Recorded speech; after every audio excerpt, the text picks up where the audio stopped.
See me, see my ability, the podcast of the ARC Southern Maryland. I'm Rita Bunch. Our clients at the ARC talk about all sorts of topics with me. For instance, last week we noted the historic flight of American and Canadian astronauts on board a space capsule traveling to the far side of the moon. That's the side we cannot see in our skies. It was an historic flight that harkens back to other NASA missions to the moon, the Apollo missions, which gave mankind its first glance from space of our home, Earth. It also harkens back to a time when people started to recognize that we all can do our part to clean up our world and make it a healthier place to live by regulating what smoke and toxic wastes are emitted into our air, to picking up trash, to making a point of cleaning up our waterways. A lot of good has happened since the 1970s. Animals that were extinct are on the verge of extinction or coming back.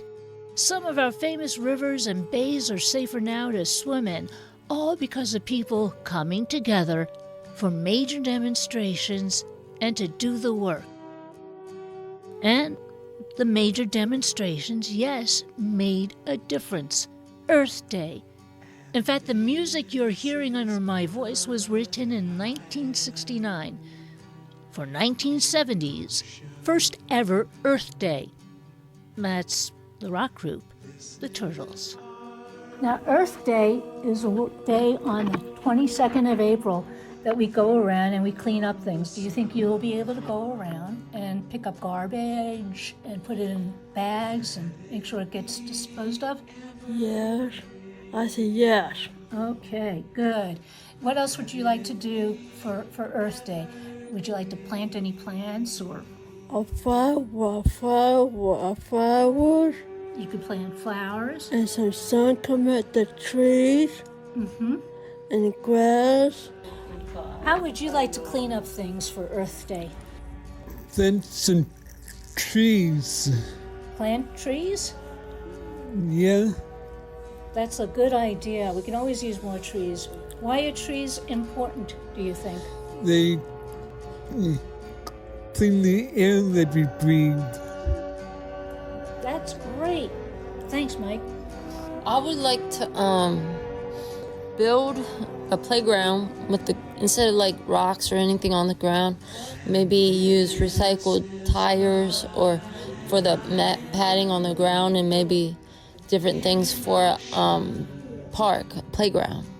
Our clients in St. Mary's County attended a talk at a public library about something called eco-bricks, and I caught up with a guy who inspired them to help collect plastics that few of us recycle and just throw out with the rest of our garbage. My name is Cody Hance. I am the Community Program Coordinator and Environmental Educator at the Alice Ferguson Foundation. And where is that located? That is located in Accokeek, Maryland, just in the southern edge of Prince George's County. And part of what the foundation does is you have a Green Schools Initiative. Can you explain briefly what that's about? The Green Schools Initiative is actually part of a larger organization called Mayo, not spelled like the condiment. It's MAEOE. I do not know what each of those letters stands for. That's okay. But they are the organization in Maryland that kind of heads the Green Schools Initiative. When it comes to the Alice Ferguson Foundation, we are supporters of our green schools. We like to get engaged with them. And we ourselves are a green center, which is basically it's a green school that's not actually a school, essentially. It's a private foundation, right? Yes. So while we do education and we check all the boxes to be a green school, we are a green center. So we work with a lot of schools in Prince George's, Charles, and as we grow into St. Mary's and Calvert counties, to become green schools and then help them kind of maintain that status. Now, I checked out a blurb online about you. It says you grew up in Southern Maryland. Where did you grow up? Yeah, I grew up in Dunkirk in northern Calvert County. My parents, Bruce and Debbie, Bruce, my dad, is a native of Calvert. The Hances are a Calvert County name. It's been that way for a long time, but My mom was a Navy child, so she moved around and then settled in Largo years and years ago. Our clients in St. Mary's County took a lesson from you on what's called eco bricks, which I would love for you to explain what an eco brick is.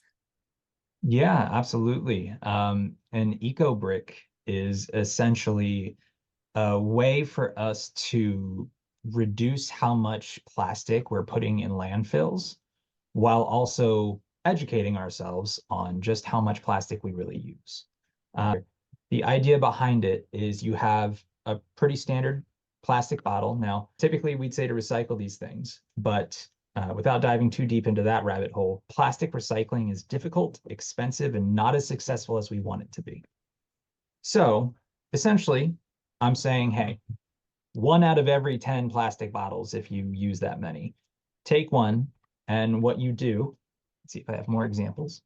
What you do is you take a little piece of non-recyclable plastic, right? So my wife really enjoys snacking on dried apricots. So this is just the piece of plastic that I pulled off the top, but really I could use the whole bag. And what I would do is cut this into small pieces, think confetti sized. Although I'm sure different folks have different ideas for what's small enough to fit in the bottle. But I just tell myself confetti size, and if it feels right, it feels right. And then what you do is you put this in the bottle, and over time, you're collecting more and more and more of this soft, non-recyclable plastic, candy wrappers and stuff like that. And I have what's essentially a very large chopstick. I know folks that use an extra long screwdriver with the rounded handle, but you get a ramrod and you mash down the plastic. So you're compacting it so it's real tight, Exactly. You're in the compressing bottle. it and compressing it so that 1, you can fit more in there, but 2, it's firm. Like this bottle is not collapsing, and I'm putting a decent amount of pressure on this. I'm not a very good actor, so like if you saw my muscles flexing, that was real. So This is that is the radio podcasting, so it's okay. You could go, and we believe you. so this bottle is essentially, once it's fully packed, it's got a density, and I actually remember the specific data point. It needs to be 0.33 grams per milliliter or higher for its density. That makes a nice, firm, stable brick. This is your eco brick, because you have taken a bunch of single-use plastic that would have otherwise become microplastics out in the environment, and you've contained them into this thing. Will it last forever? No, it's not going to. Eco bricks, like I said, they're about diverting the waste and about educating yourself about how much plastic you really use. This whole program is about that, raising awareness and trying to use some of our waste to make community art. So once people get the eco bricks, they collect them and they can, what do you do? Glue them together? How do you make sure that you can build things like boxes or rectangles or circles? Yeah, great question. So essentially, there are a few different ways that you can kind of cement these together. And the ecobricks.org website goes over a number of different ways. There's like combining them with earthenworks, or I'm sure I'm saying all these things wrong. I'm trying to sound smart, but you can compact them with clay and mud and such and make kind of a little garden wall, a decorative garden wall out of it. Folks use an epoxy to glue them together, or they can band them together very tightly. I'm going with the epoxy method just because it's easy to maintain and easy for most people to do. But essentially, you get similarly shaped ones and you seal them together with that epoxy and you create building blocks, right? So just think trashy adult Legos, right? It's just, Yeah, they're there just you Legos go. made of trash, and you're building bigger things. How can our clients at the ARC Southern Maryland help you with your ambition? What kind of tasks would you have our friends do to help you guys at your foundation do this? So essentially, what I'm trying to do is just collect very well-made, high-quality eco bricks so that I can, with another local community partner that I have, shout out to Nothing But the Arts. They are a arts-based nonprofit in Prince George's County. Star Jackson is a superstar, so love her. But with her help and that organization's help, as well as the crowdsourcing of all these eco bricks, we're going to build a box turtle to put on my foundation's campus, at least temporarily. A box turtle, it's native to Maryland. They're adorable. We see them everywhere. We try to help them cross the road. So wanted to go with something native, but then it's just a really good way to show, one, we make way too much plastic waste. Two, when we put our minds to it, we can turn that waste into something kind of cool and something that's enjoyable, not just for us, but for the community. And three, we should just use less plastic.